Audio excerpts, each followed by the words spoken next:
को प्रणाम। राम राम। एक ही नारा एक ही नाम, जय संविधान जय संविधान।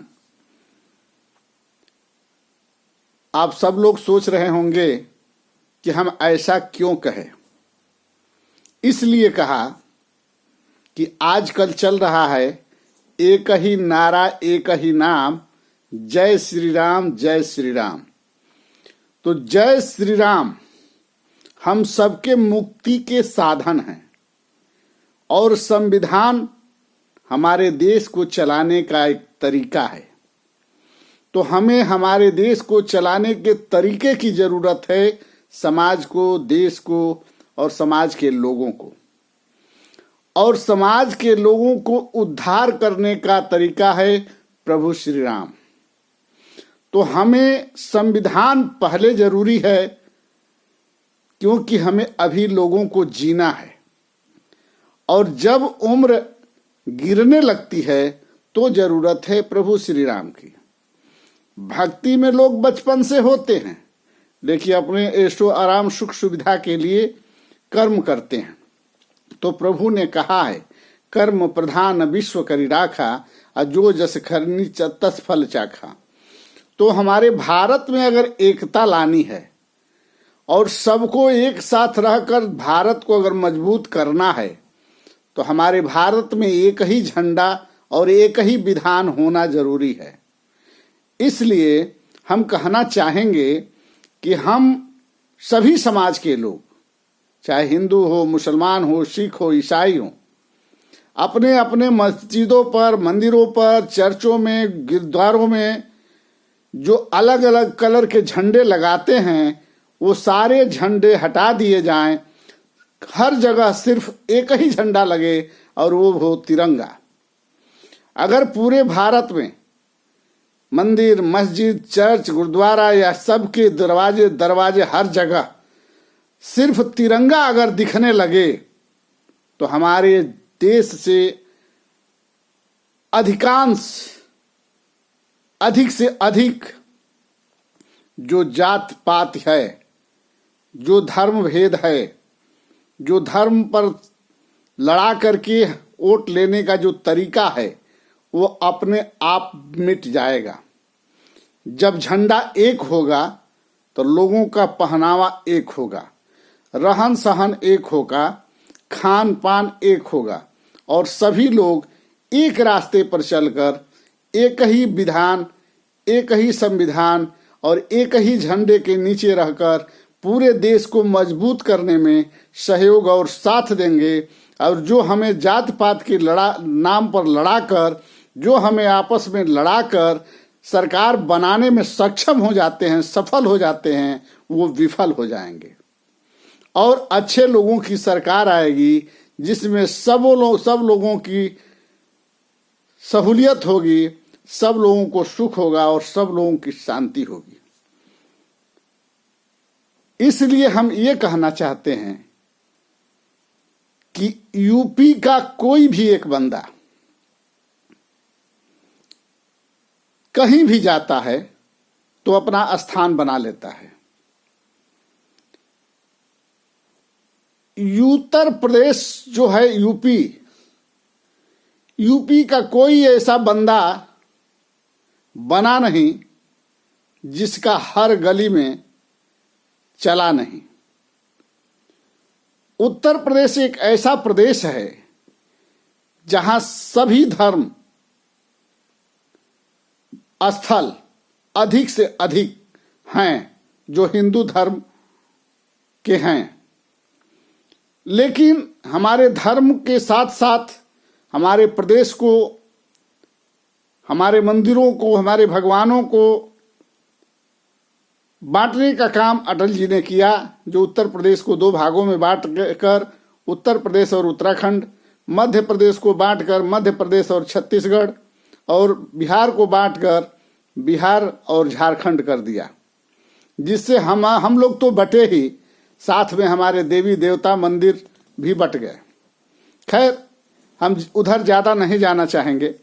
हम ये कहना जरूर चाहेंगे कि जो हम सभी धर्म के लोग अलग अलग धर्म की पहचान कराने के लिए अलग अलग कलर के जो झंडे लगाते हैं, वो झंडा कहीं ना कहीं हम सबको नुकसान पहुंचा रहा है, जिसके चलते हम एक दूसरे को पहचानने में सक्षम हो जा रहे हैं और हमारे अंदर एक हीन भावना प्रकट हो रही है, क्योंकि हमारे अंदर बचपन से ही एक दूसरे के प्रति हीन भावना भरने का प्रयास किया गया है, नेताओं के माध्यम से, राजनेताओं के माध्यम से या हमारे बुजुर्गों के माध्यम से।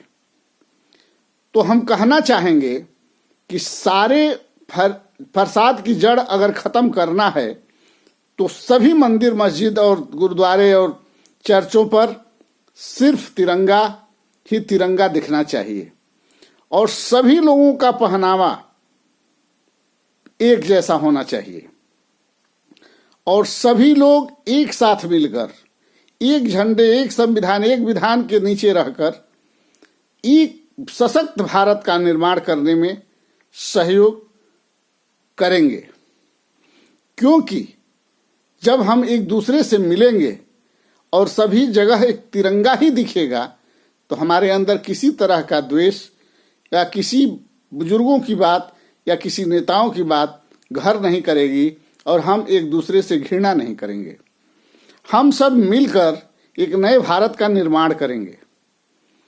इसीलिए हम कहते हैं कि एक ही झंडा, एक ही विधान और एक ही संविधान हमारे देश के लिए बहुत जरूरी है। रह गई सनातन की बात, रह गई अल्लाह या अन्य धर्मों की बात, तो जितने भी धर्म हैं जो हमारे इष्ट देव हैं वो हमारे मुक्ति के साधन हैं, जीवन चलाने के साधन नहीं हैं। हम जीवन चलाएंगे संविधान के माध्यम से, क्योंकि उसे स्थापित किया गया है कि हमारा कानून, हमारा देश इस प्रकार चलेगा। तो हम उसमें संशोधन भले करें, लेकिन संविधान के माध्यम से ही हमारा देश चलेगा और उसके अंदर में ही रहकर अगर काम किया जाए तो हमारे देश का विकास होगा। तो एक ही झंडा, एक ही विधान और एक ही संविधान हमारे देश और समाज को चाहिए। रह गई हमारे प्रभु श्री राम की बात या अन्य धर्मों की बात या हमारे अन्य देवी देवताओं की बात, तो अलग की बात है। उसे राजनीति में घसीटने या उसे मतलब वातावरण में या हमारे जीवन शैली में तभी उपयोग है जब हम पूजा पाठ करते हैं, जब हम प्रभु को भजते हैं या उनके नाम का माला जपते हैं, तभी जरूरी है। बाकी समय जब हम काम करते हैं या कोई भी झगड़ा फसाद या जो भी कुछ करते हैं, उसका फैसला संविधान ही करता है। तो अगर संविधान के तहत हम लोग को जोड़ा गया है तो उसको रक्षा भी हमारा धर्म बनता है, क्योंकि वो भी हमारे लिए एक धर्म है। तो मुक्ति के लिए हम प्रभु को याद करें, लेकिन अपने लिए संविधान की सुरक्षा जरूरी है। इसलिए हम सब मिलकर एक ही झंडे, एक ही विधान और एक ही संविधान के नीचे रहकर देश को चलाने में सहयोग दें। धर्म को अपने मन में रखें, अपने दिल में रखें, दिमाग में रखें, मन में भजें, मुंह में भजें, दिखावा ना करें। दिखा करके धर्म किया नहीं जाता। धर्म छुप कर करने की बात होती है, दिखाने की बात नहीं होती है। अगर दिखाकर हम करते हैं तो राजनीति कर रहे हैं, अगर दिखाकर करते हैं तो हम वोट की बात करते हैं, अगर दिखाकर करते हैं तो हम अपने फायदे के लिए कर रहे हैं, क्योंकि उसके पीछे हमें कुछ स्वार्थ दिख रहा है। अब जैसे मान लेते हैं प्रभु श्री राम जी आ गए, प्राण प्रतिष्ठा भी हो गया, मंदिर भी बन गया और 2014 से नहीं, ये चर्चा आज़ादी के बाद से क्या 500 वर्षों से चल रही है। लेकिन ये राजनीति इनके ऊपर 2014 से बड़ी तेजी से हो रही है और प्राण प्रतिष्ठा मंदिर उद्घाटन होने के बाद भी सारे मीडिया वाले सिर्फ उन्हीं की चर्चा कर रहे हैं। प्रभु की चर्चा मन में होना चाहिए, प्रभु की चर्चा उनके दरबार में जाकर होनी चाहिए, न कि दिन रात मीडिया पर होना चाहिए। ये तो मन की व्यथा है, मन का श्रद्धा है, मन की शक्ति है, जो हम प्रभु को जपते हैं, पूजा करते हैं और उनके बताए हुए नियम और कर्म के अनुसार अपना जीवन यापन करते हैं। लेकिन हर जगह जो आज़ादी के बाद हमें मिला है, बिना उसके हम चल नहीं सकते हैं, क्योंकि जो राजतंत्र था वो खत्म हो गया, अब लोकतंत्र आ गया। और लोकतंत्र में अगर राजतंत्र चलने लगे तो लोकतंत्र की मर्यादा खत्म हो जाती है। तो लोकतंत्र बिल्कुल खत्म कर दिया जाए, राजतंत्र को वापस लाया जाए, या राजतंत्र को खत्म करके जब लोकतंत्र लाया गया है तो लोकतंत्र को ही चलने दिया जाए।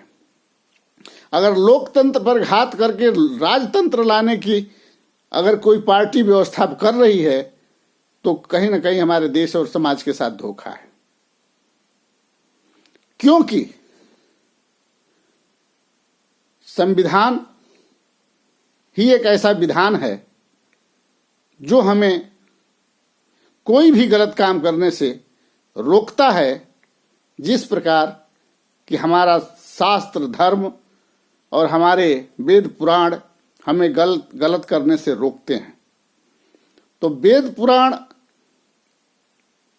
के रोकने के बाद भी जब हम गलती कर जाते हैं तो उसे सजा देकर संविधान रोकने का व्यवधान करता है, व्यवस्था करता है। क्योंकि हमें भगवान डांटने और मारने नहीं आते हैं, लेकिन संविधान के माध्यम से पुलिस आती है, कचहरी है, कोर्ट है, थाना है, जेल है, तमाम तरह की व्यवस्थाएं बनी है जिसके माध्यम से हमें सजा मिलती है। क्योंकि प्रभु अब सजा देने नहीं आते हैं और न प्रभु के लोग आते हैं, तो हम प्रभु के नाम पर राजनीति करते हैं और वोट लेते हैं। और इतना दिन तक शिक्षित और शिक्षा लेने के बाद भी अगर हम वोट की राजनीति को समझ ना पाएं और उसी में उलझ कर हम संविधान को नीचा दिखाने का काम करें और महंगाई को पैरों तले ढकते हुए बेरोजगारी को चौकट से बाहर कर और ये आवाज़ उठाए कि अगर 2000 रुपया भी तेल होगा तो हम वोट कमल पर ही देंगे, या हम वोट पंजा पर ही देंगे, या हम वोट बिजली के बोर्ड पर ही देंगे, या हम वोट साइकिल पर ही देंगे, तो ये उचित नहीं है। जब हम धरती पर पैदा हुए हैं तो हमें देखना होगा कि किससे हमें कितना फायदा है। कौन सरकार हमें रोड अच्छा देती है, कौन सरकार हमें सस्ता भोजन कराती है, कौन सरकार हमें सस्ता शिक्षा देती है, कौन सरकार हमें सस्ता चिकित्सा देती है, कौन सरकार हमें सस्ती न्याय देती है, कौन सरकार हमें सुख सुविधा देती है। मंदिर मस्जिद तो ये अलग की बात है। रह गई बात समाज की, सब समाज में धनी नहीं है। 80 करोड़ जनता आज भी 5 किलो अनाज पर आश्रित है, और आज भी ऐसे ऐसे लोग हैं जो सरकारी आवास के लिए लालायित हैं। क्यों? क्योंकि वो उस काबिल नहीं है कि वो बना सके, वो काबिल नहीं है कि वो कमा सके, वो उस काबिल नहीं है कि कमा के खा सके। वो आश्रित हो चुके हैं। भले उस अनाज को बेचकर दारू पी जाएंगे, लेकिन वो अनाज लेने जरूर जाएंगे। तो इससे समाज को एक तरह का नुकसान तो है ही, जो समझ नहीं पा रही है समाज कि हम उसके आश्रित होते जा रहे हैं, हम उसके बिना जीवित नहीं रह पाएंगे, इसलिए हमें काम करना चाहिए। तो समाज काम करने से बचना चाहता है और सब कुछ फ्री का लेना चाहते हैं। जो सरकार आज तक कहती आ रही थी कि अन्य पार्टियां फ्री की रेवड़ी बांट रही है, चाहे वो केजरीवाल जी हों चाहे अखिलेश जी हों, तो उससे ज़्यादा फ्री की रेवड़ी यह सरकार बांटने लगी है। इसलिए करनी और कंथनी में अंतर है। सरकार सब अच्छी होती हैं, लेकिन सरकार समाज के लिए तभी अच्छी होती है जब शिक्षा, चिकित्सा, न्याय फ्री हो, वस्तुओं के दाम कम हो, टैक्स कम से कम लगता हो, दूध, छाछ, मट्ठा, दही पर जीएसटी न लगे, या चलने वाली सड़क बिल्कुल सुंदर हो, गाड़ी लेने में टैक्स ज्यादा से ज्यादा न लगे, गाड़ियां सस्ती हों, तेल सस्ते हों, खाने वाली वस्तुएं सस्ती हों, तब समाज को सुकून और सुख मिलेगा। क्योंकि समाज को खरीदना है, लेकिन नेताओं, सांसद, विधायकों को सब कुछ फ्री में मिलना है। जैसे बिजली आपको 7 रुपया, 8 रुपया, 10 रुपया यूनिट मिलता है और सरकार को फ्री में मिलता है। आप गाड़ी पर चलते हैं, आपको भाड़ा लगता है, सरकार फ्री में चलती है। चाहे किसी बस में चढ़ जाए, किसी ट्रेन में चढ़ जाए, अपनी गाड़ी से जाए, जहाज से जाए, उसका 1 पैसा नहीं लगता है। वो सारा खर्चा आप और हम देते हैं। और हम लोग भाड़ा देकर ट्रेन में चढ़ते हैं, भाड़ा देकर बस में चढ़ते हैं, भाड़ा देकर गाड़ी में चढ़ते हैं, तेल बढ़ाते हैं, गाड़ी अपने पैसे से खरीदते हैं, और उनका गाड़ी आपके पैसे से आता है, उनका तेल आपके पैसे से आता है, उनका हवाई जहाज आपके पैसे से आता है, उनका भोजन आपके पैसे से आता है। जब हमारे ही पैसे से उनको सब कुछ मिलता है, तो हमारे ही पैसे से हमको सब कुछ सरकार क्यों नहीं देती है? हम ये पूछ रहा हूं समाज से कि जो वो सारे सुख सुविधा हमारे पैसे से ले रहे हैं, क्या उससे में से कुछ भी काट कर क्या वही सुख सुविधा हमें नहीं दे सकते हैं? क्या हम जीवन भर कमाने के लिए बने हैं? जीवन भर उन लोगों को खिलाने के लिए बने हैं? जीवन भर उनके लिए जीने के लिए बने हैं? जीवन भर उनके लिए सोचने के लिए बने हैं? हमारी शिक्षा, चिकित्सा, न्याय ही जब महंगी हो जाएंगे तो हम गरीब के बच्चे पढ़ेंगे कहाँ, जाएंगे कहाँ? और जब गरीब के बच्चे पढ़ेंगे नहीं, जाएंगे नहीं, तो सरकार कहेगी भगवा उठा लो तो भगवा उठा लेगा, तिरंगा उठा लो तिरंगा उठा लेगा, डंडा उठा लो डंडा उठा लेगा, बंदूक उठा लो बंदूक उठा लेगा, गोली चला दो गोली चला देगा, वोट दे दो वोट दे देगा, दारू पी लो दारू पी लेगा, खैनी, गांजा, अफीम, गुटखा, पान, ये जितने नशा जो बनाता है वो खुद नहीं खाता है। और जो नेता स्टेज पर आकर फिल्म के माध्यम से या टीवी पर आकर टीवी के माध्यम से बताता है कि कोको कोला, थम्स अप बहुत बढ़िया है, पीते ही उड़ जाएंगे, वो खुद नहीं पीता है। जो खैनी गुटखा का प्रचार करता है, उस पर लिखा है कि कैंसर हो सकता है, वो खुद नहीं खाता है। और हम मूर्ख आदमी लेकर खूब खाते हैं, दारू भी खूब पीते हैं।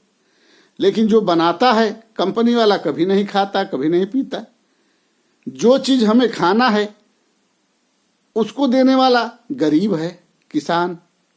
और जो हमें नहीं खाना चाहिए उसको बनाने वाला अमीर है, सेठ, महाजन। कभी विचार करते हैं आप लोग? विचार करिए। समाज और देश में अगर आए हैं, धरती पर अगर प्रभु ने आपका पैर भेजा है, तो धरती के विषय में कुछ सोचिए। माँ पर बार बार थूकना, माँ पर बार बार हगना, माँ पर बार बार पेशाब करना, माँ पर बार बार गंदे हत्या करना, बार बार गंदा कर्म करना उचित नहीं है। इससे कम से कम करना चाहिए, अधिक से अधिक बचना चाहिए। यही जीवन है और इस जीवन के लिए अपने जीवन को अनमोल बनाना बहुत जरूरी है। और समझदारी तो होनी ही चाहिए, उचित क्या है, अनुचित क्या है, देश कहाँ जा रहा है, समाज कहाँ जा रहा है, इस पर विचार करना होगा। वीडियो लंबी हो जाएगी, इसलिए हम वाणी को विराम देते हैं। लेकिन निवेदन जरूर करेंगे कि आप हमारे वीडियो को अधिक से अधिक लाइक करें, शेयर करें, सब्सक्राइब करें, बेल आइकन को जरूर दबा दें। अगर कोई गलती हो तो क्षमा भी कर दें। जय हिंद, जय भारत, जय सर्व समाज। लेकिन जाते जाते इतना जरूर कहूंगा कि नफरत बुरी है न पालो इसे, नफरत बुरी है न पालो इसे, दिल में खलिश है निकालो इसे। यह वतन ना तेरा है न मेरा है, न इनका है न उनका है, यह वतन सबका है, संभालो इसे, संभालो इसे, संभालो इसे।